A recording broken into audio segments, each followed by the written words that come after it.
Hudyo o dili, managsama nga maluwas kon mutuo. Galacia Kapitulo 2 versikulo 15 hanggang 21. Natawo kami nga mga Hudyo, ug lahi kami sa mga dili Hudyo nga giisip namo kaniadto nga mga makasasala.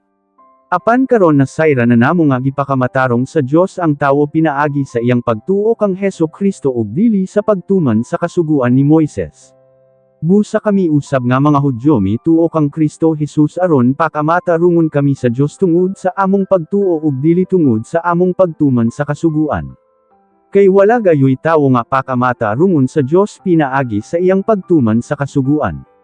Karon, kon sa among tinguha nga pakamatarungon kami sa Dios pinaagi sa among pagpakigiusa kang Kristo makita nga kami makasasala, nagkahulugan ba kini nga si Kristo nagtukmod sa pagbuhat og sala? Dili gayod. Apan kon balikan ko pag-usab ang pagsalig sa kasuguan nga akong gibiyaan, ako na ang nagpamatuod nga makasasala ako tungod kay gilapas ko ang kasuguan.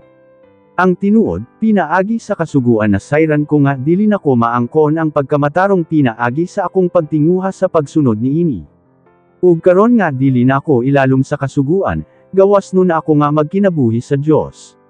Sama nga namatay ako kauban ni Kristo sa krus. Dili na ako ang nagkinabuhi karon, kondili si Kristo na ang nagkinabuhi kanako.